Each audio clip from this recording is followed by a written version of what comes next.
Chapter 4. Catherine Earnshaw gets to know the Lintons. 1775. Hindley came home for his father's burial. What was more surprising was that he brought a wife with him. She was called Frances, a thin, pale woman with a frequent cough. Now that Hindley was the master of the house, he ordered Joseph and me to spend our evenings in the small back kitchen as we were only servants, while he, his wife and Catherine sat in the main room. Catherine and Heathcliff were treated very differently. Catherine received presents and could continue her lessons, but Heathcliff was made to work on the farm with the men, and as a farm worker was only allowed to eat with us in the back kitchen. They grew up like two wild animals. Hindley did not care what they did as long as they kept out of his way, and they did not care even if he punished them. They often ran away onto the moors in the morning and stayed out all day, just to make Hindley angry. I was the only one who cared what happened to the two poor creatures, and I was afraid for them. One Sunday evening, they were missing at bedtime, and Hindley ordered me angrily to lock the front door. But I did not want them to stay out in the cold all night, so I kept my window open to look out for them. In a while, I saw Heathcliff walking through the gate. I was shocked to see him alone. "Where's Catherine?" I cried sharply. "At Thrushcross Grange with our neighbours, the Lintons," he replied. "Let me in, Ellen, and I'll explain what happened." I went down to unlock the door, and we came upstairs very quietly. "Don't wake the master up," I whispered. "Now tell me."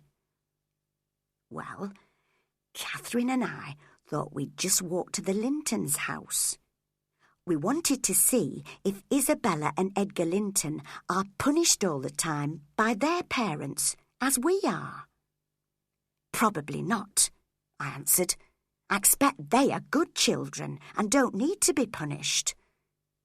"Nonsense, Ellen. Guess what we saw when we looked in at their sitting-room window? A very pretty room with soft carpets and white walls. Catherine and I would love to have a room like that.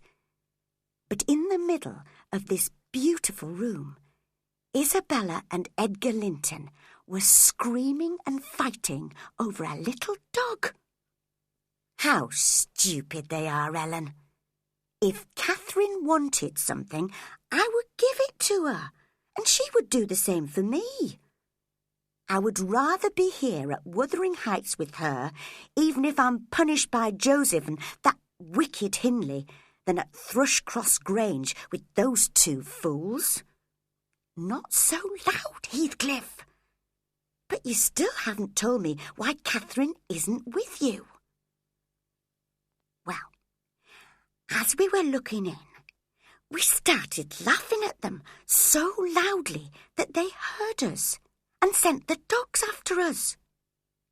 We were about to run away when a great fierce dog caught Catherine's leg in its teeth. I attacked it and made it let go of her leg, but the Linton servants appeared and caught hold of me. They must have thought we were robbers. Catherine was carried unconscious into the house, and they pulled me inside too. All the time I was shouting and swearing at them. "What a wicked pair of thieves," said old Mr. Linton. "The boy must be a gypsy. He's as dark as the devil." Mrs. Linton raised her hands in horror at the sight of me. Catherine opened her eyes, and Edgar looked closely at her. "Mother," he whispered. whispered. "The young lady is Miss Earnshaw of Wuthering Heights. I've seen her in church occasionally. And look what our dog has done to her leg. It's bleeding badly." "Miss Earnshaw? With a gypsy?" cried Mrs. Linton. "Surely not. But I think you must be right, Edgar. This girl is wearing black, and Mr. Earnshaw died recently. It must be her. I'd better put a bandage on her leg at once." "Why does her brother Hindley let her run around with such a companion?" wondered Mr. Linton. "I remember now. He's the gypsy child Mr. Earnshaw brought home from Liverpool a few years ago." "He's a wicked boy. You can see that," said Mrs. Linton. "And did you hear the bad language he used just now? I'm shocked that my children heard it." "I was pushed out into the garden, but I stayed to watch through the window. They put Catherine on a comfortable sofa, cleaned her wound, and fed her with cakes and wine. I only left the house when I was sure she was well taken care of. She's a breath of fresh air for those stupid Lintons. I'm not surprised they like her. Everybody who sees her must love her, mustn't they, Ellen?" "I'm afraid you'll be punished for this, Heathcliff," I said sadly. And I was right. Hindley warned Heathcliff that he must never speak to Catherine again, or he would be sent away from Wuthering Heights, and it was decided that Catherine would be taught to behave like a young lady. She stayed with the Linton family at Thrushcross Grange for 5 weeks until Christmas.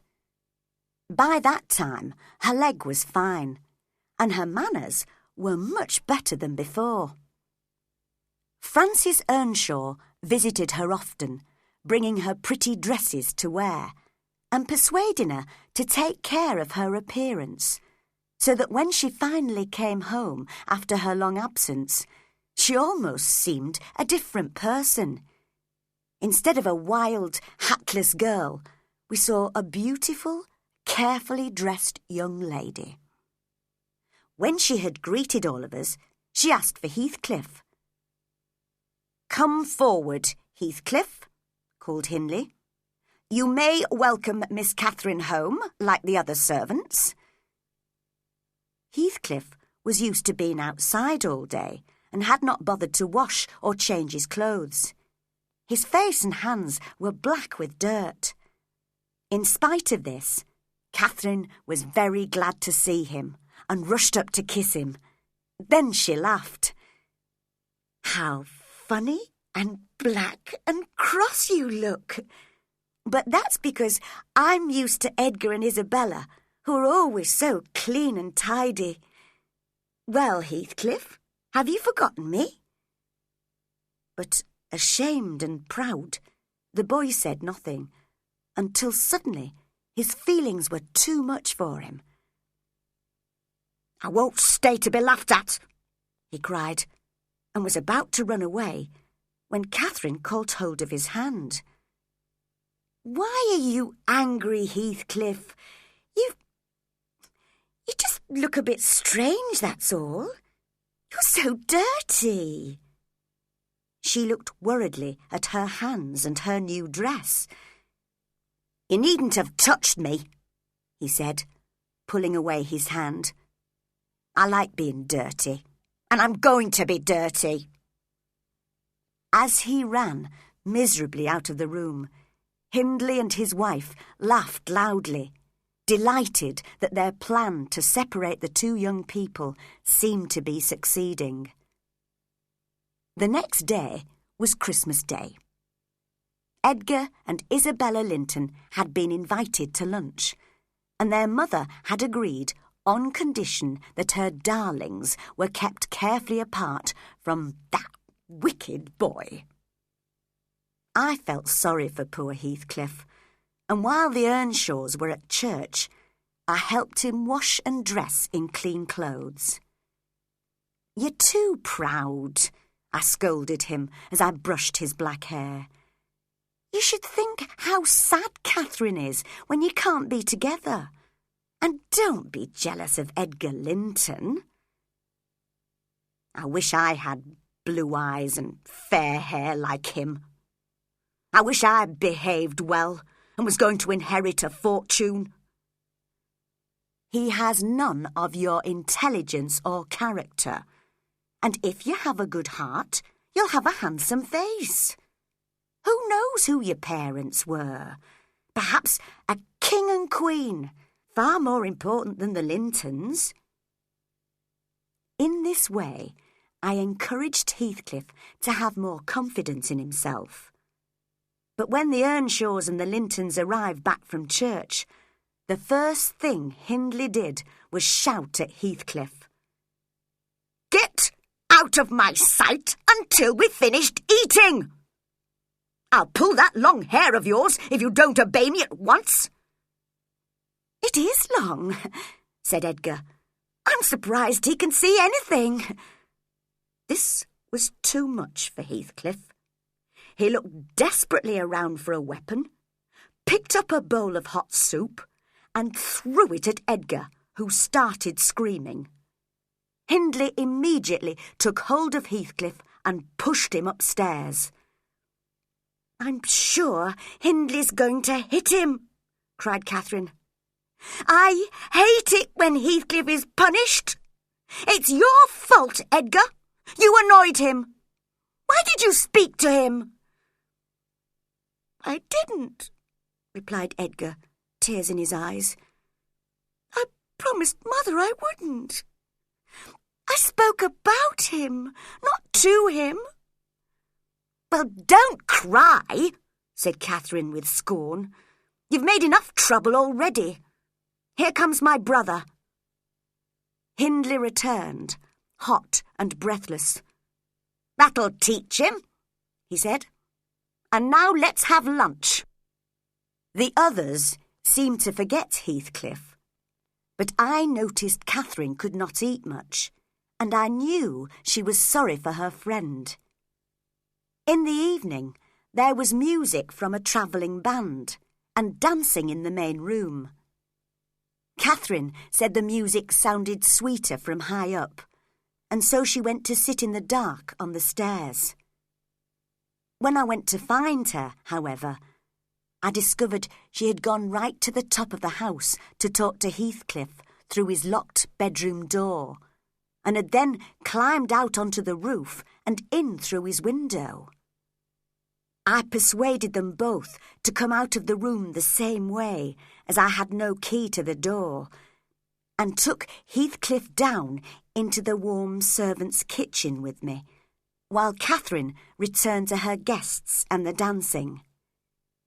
"You must be hungry, Heathcliff," I said. "You haven't eaten all day. Have some Christmas cake, do." "I can't eat anything," he growled, putting his head in his hands. "I've got to think how I can have my revenge on Hindley. I only hope he doesn't die first. He'll be sorry he's treated me like this, Ellen." Chapter 5. Catherine and Edgar, 1778. In the summer of this year, Hindley's wife Frances had her first and last baby. They called the boy Hareton, but the poor woman had been ill for a long time, although we had not realised it, and died soon after Hareton was born. Hindley only had room in his heart for two people, himself and his wife. So when she died, he was in despair. He neither cried nor prayed. Instead, he swore at God and man and drank himself to sleep every night. The servants all left him, except for Joseph and me. Joseph enjoyed being able to scold his wicked employer with warnings from the Bible, and I could not leave Miss Catherine. After all, I had grown up with her and Hindley. But the master's behaviour was a bad example for Catherine and Heathcliff. At 15, Catherine was the most beautiful girl for miles around, but she was proud and quick-tempered. She led what was almost a double life. At Wuthering Heights, under Heathcliff's influence, she annoyed Hindley, laughed at Joseph, and was rude to me. But at Thrushcross Grange, which she often visited, she showed a different, calmer side of her character, and was polite, intelligent, and amusing. The Lintons all liked her, and poor Edgar had fallen in love with her. Heathcliff was 16 at this time. He did not have time to study any more, and the long hours of work on the farm made him tired and dull. There was always an angry expression on his face, and he did not even try to keep himself clean and tidy. He seemed to want people to dislike him. Catherine and he still spent time together when he was not working in the fields, but he no longer expressed his fondness for her in words, and he looked angry if she touched or kissed him. One afternoon, when Hindley had gone into town, Heathcliff came into the main room after lunch. I was helping Catherine to arrange her hair, as she had invited Edgar Linton to visit her while Hindley was absent. "Catherine, are you going anywhere this afternoon?" asked Heathcliff. "Why have you got that silk dress on? Nobody's visiting you, I hope." "No, I don't think so," replied Catherine, looking quickly at me. "But you should be at work by now, Heathcliff." "That devil Hindley isn't away very often. I'm taking a holiday. I won't work any more today. I'm staying with you this afternoon. He'll never know." Catherine thought for a moment. Somehow she had to prepare him for Edgar's visit. "Isabella and Edgar said they might call here this afternoon. If they come, you'll be scolded for not working." "Tell Ellen to say you're busy and can't see them," he said. "Those friends of yours take up all your time. You spend most of your evenings with them, not with me." "Well, why should I always spend my time with you?" she asked crossly. "What can you talk about? How can you amuse me?" "You never told me before that you didn't like my company, Catherine," cried Heathcliff. Just then we heard a horse outside, and there was a light knock on the door. Edgar Linton entered, his handsome face full of delight at receiving Catherine's unexpected invitation. I wondered if Catherine was comparing her two friends, as Edgar came in and Heathcliff ran out. "I haven't come too soon, have I?" asked Edgar politely. "No," answered Catherine. "Leave us alone, Ellen." "I'm just doing my work, miss," I replied, pretending to dust the furniture. Hindley had told me to be present if Edgar Linton came to visit Catherine. She came up to me and whispered crossly, "Go away, Ellen." Keeping her back to Edgar, she cruelly scratched my arm. "Oh!" I screamed, to show Edgar what had happened. "What a wicked thing to do, miss! You have no right to hurt me." "I didn't touch you, you lying creature!" she cried angrily, and unable to control herself, hit me hard on the face. "Catherine, love! Catherine!" cried Edgar, shocked. The baby Hareton, who followed me everywhere, immediately started sobbing and saying, "Wicked Aunt Catherine." She picked him up and shook the poor child until he screamed.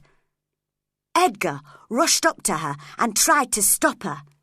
At once she turned and hit him over the ear as hard as she could. The young man looked very pale and went straight to the door. "Where are you going, Edgar Linton?" she asked. "Don't leave me. I shall be miserable all night." "Can I stay after you have hit me?" he replied. "You've made me afraid and ashamed of you. I won't come here again." "Well, go then if you want to," she cried. "I'm going to cry until I'm ill."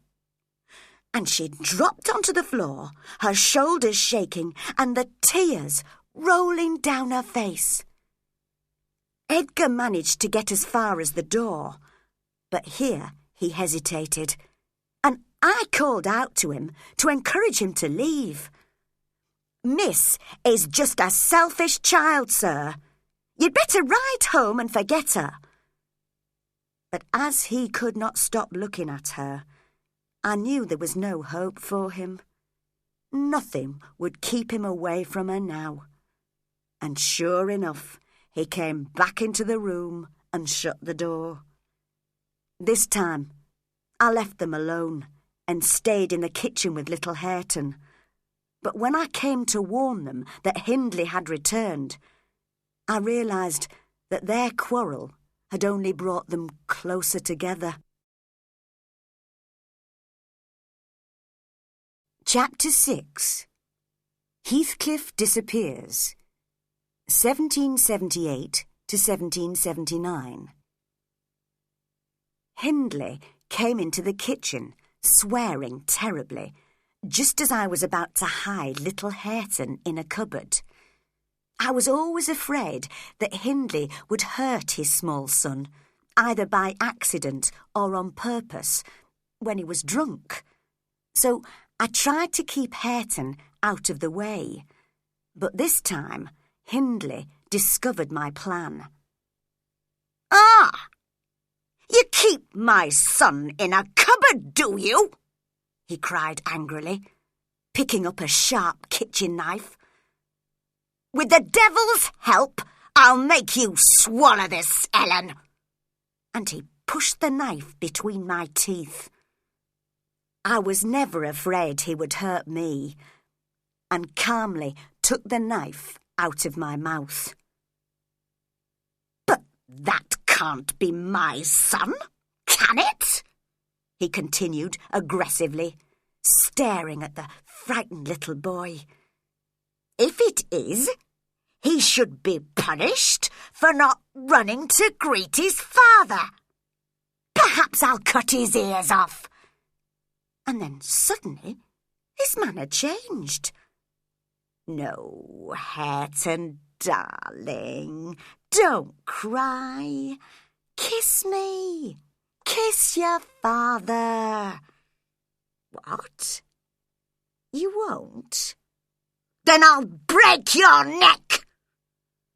Poor Hareton, screaming wildly, was carried upstairs by his father.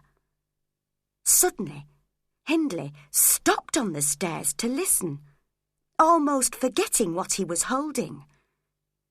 Heathcliff had come into the house and stood at the bottom of the stairs looking up.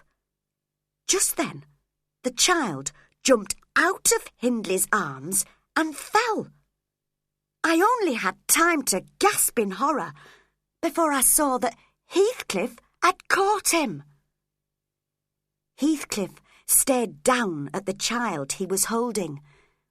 He must have felt sorry he had saved the life of his enemy's son. I rushed to take the poor little boy in my arms, and Hindley came slowly downstairs. "Look what you've done, Mr. Hindley," I cried. "You nearly killed your own son. What would his mother say if she were alive?" "Take him away, Ellen. And you, Heathcliff, go away too. I won't murder you tonight, unless perhaps I set the house on fire. but that depends how I feel." And he poured himself a drink. "Don't drink any more, Mr. Hindley," I begged. "What difference does it make?" he growled. "Get out, both of you! To the devil with you!" We left him swearing at us and went back into the kitchen. "It's a pity he can't kill himself with drink," muttered Heathcliff. "Dr. Kenneth says he'll live longer than any of us. He's so strong." He walked out of the door, and I thought into the fields. In fact, I discovered later that he was sitting just under the window and could hear everything that was said in the kitchen. I was singing Little Hareton to sleep when Catherine came in. "Are you alone, Ellen?" she whispered. "Where's Heathcliff?" "He's out on the farm," I answered. She looked sad and worried, and I even saw a tear or two on her face. But I had not forgotten how she had lied and behaved so badly to me as well as to Edgar Linton, so I did not feel sorry for her or encourage her to talk.